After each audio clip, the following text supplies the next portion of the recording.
Welcome to the second video on how I built this arched door.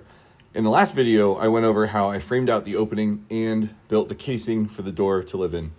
In this video, we're going to talk about how I actually built the door itself. First thing I did is I brought in a piece of plywood. This is actually going to be the core of the door, but that way I could trace out the exact shape that the door needed to be.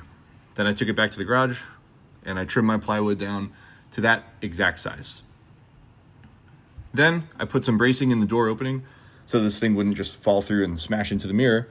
And I checked the fit. You'll see I put some shims in. That way I could get the spacing equal all the way around. It was a great fit. Kind of messed up though. I need to add walnut banding around the edge, an 1/8 inch thick. So I actually need to make this door an 1/8 inch thinner. So you saw me marking it down and I ended up cutting an 1/8 inch off the whole thing. Then I cut down this walnut to the exact thickness of the door. Not the exact thickness, actually, a little bit bigger. And I clamp it all the way around because you don't want the edges of the door to look like plywood. I throw a couple pin nails in just to secure it and give me a little more assurance. That's the top of the door. It's an 8-foot tall door, so you're not going to see it anyways.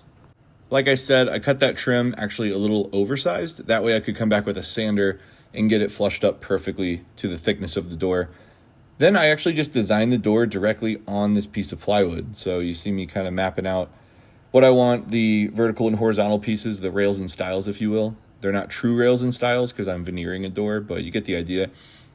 When it comes to the arch, this is how I ended up tackling that part. I glue a bunch of pieces together, waited for it to dry, and then I reattached it to the door with double-sided tape. That way I could run a circle jig on my router and know that I'm getting a perfect arch all the way around. I did it in shallow passes just to kind of try to prevent tear out.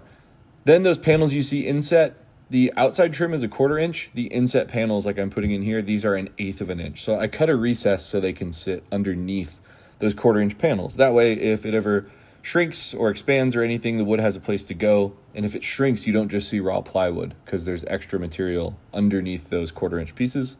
Then it's time to put finish on. I like to finish panels like this that are going to be underneath another piece first because if they shrink, you're going to see the unfinished part. So it's a good idea to do that first.